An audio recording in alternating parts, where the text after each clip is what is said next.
Армысыздар, құрметті қазақ елі. Сіздерді өз арнамда көргеніме қуаныштымын. Путин үлкен тәуекелге барғалы отыр. Себебі Моңғолия Гага сотының талаптары негізінде Путинді ұстап, яғни тұтқындап, халықаралық сотқа тапсырама деп бүкіл әлем назарын салып отыр. Путин тез қимылдай бастады. Ресейдің маңдайынан сипайтын одақтас іздеп сарсаңға түскен оның Белоруссия, Қазақстанды бұлай қойғанда қиыр шығыстағы солтүстік Кореяның табалдырығын тоздырып, Қытайға барып телмеңдегенін де білесіз. Мына жақта Украинамен арада қырғын соғыс болып, Ресей өз аумағы Курскіде қанды шайқас жүргізіп жатқан кезде, Путиннің Моңғолияға сапарлауы расында да Кремльдің тығырыққа тіреле бастағанын көрсете ме?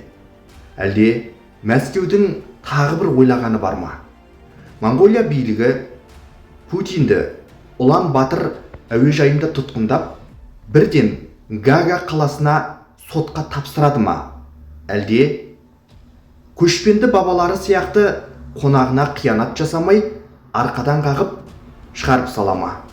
Өздеріңіз білесіздер, кезінде біздің Абылай ханымыз жүздеген жылдар бойы қанды қырғынға түскен жоңғарлардың билеушісі жәрдем сұрап қашып келгенде, яғни Әмірсана қазақтардың ортасына қашып келген кезде, Абылай хан оны қытайларға ұстап берген жоқ. Қонақ қылып, күтіп, сыйлап, әрі қарай өзінің еркіне жіберді. Демек, бұл шынайы өмірде болған жағдай. Аңыз ертегі емес. Демек, Шыңғыс хан елі саналатын Моңғолияда әлем елдері қолын ысқылап, түрмеге қамауға асығып отырған Путинді жарылқап Мәскеуіне аман есен жібереді ме? Әйтсе де, моңғолдардың мінезін түсіну қиын. Бірден айтайын, моңғолдарды жуас халық деп ойласаңыз, қатты қателесесіз. Алып көршілері Қытай мен Ресейдің ортасында тұрса да, американдық демократияның иісі аңқыған бұл елдің мінезін, халқының мінезін 2022 жылы біз анық байқадық. Көмір ұрладың деп өз президенттерін қуып шыққан моңғол халқының асқақ рухы әлі де басыла қоймаған. Керісінше жандана түскен рухы өте мықты халық екенін көрсетті. Мына Моңғолия президенті кезінде әлемдегі Шыңғыс ханның ескерткішін тұрғызумен атағы шығып еді. Енді осы адамды моңғолдар тағынан төңкеріп тастады. Осындай асау мінезді Моңғолия аяқ асты тосын әрекетке барып, Путиннің жағасына жармаспасына ешкім алдын ала кепілдік бере алмайды. Кейде саясатта мүлде ойламаған, біз күтпеген жағдайлар орын алып жататыны белгілі ғой. Егер әгер-әкей осындай жағдай орын алып, Путин Ұлан Батырда тұтқындалып, Гага сотына тапсырылатын болса, Моңғолия әлем тарихын мүлде өзгертіп жіберуі ғажап емес. Еуропа мен Америка жабылып жеңе алмаған Путиннің шаруасы Моңғолияда бітетін болса, Шыңғыс хан елінің жағдайы бүкіл халықаралық аренада қалай өзгерерін тіпті айта алмаймын. Алайда Ресей билігі бұған қатысты да өзінің жауабын беріп үлгерді.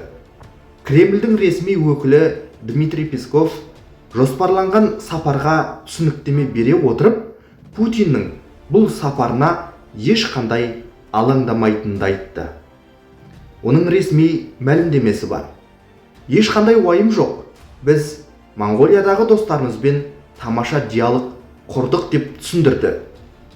Песковтың айтуынша, Моңғолияның халықаралық сотқа мүше болуы Ресей басшысына, яғни Путинге қауіп төндірмейді. Өйткені сапардың барлық аспектілері мұқият дайындалған деп отыр. Алайда көлеңкесіне күмәнмен қарайтын Путиннің мұндай көзсіз ерлікке баруы екіталай. Жүрген қадамын есептеп үйренген Кремль сарайда халықаралық сотқа мүше Моңғолияда Путинге күтпеген жағдай болдырмаудың қамына кірісетіні айтпаса да түсінікті. Көмір ұрладың деп президентінің өзін тағынан төңкеріп тастаған моңғол халқының тосын мінезін орыстар да жақсы білетін болар. Оның үстіне қит еткенді қалт жібермейтін ФСБ агенттері де күні түні кірпік қақпай жұмыс істеулеріне тура келеді енді. Қалай дегенмен де Путин де өзіміз сияқты ет пен сүйектен жаралған адам. Ешкім күні бұрын не боларын нақты айтып бере алмайды. Тек болжам жасау ғана мүмкін. Естен шығаруға болмайды. Монғолия халықаралық Гага сотына мүше мемлекет. Ал сіздер қалай ойлайсыздар? Путиннің осындай халықаралық сотқа мүше Монғолияға сапары қалай аяқталуы мүмкін? Өз ойларыңызды міндетті түрде комментарийге жазып қалдырыңыз.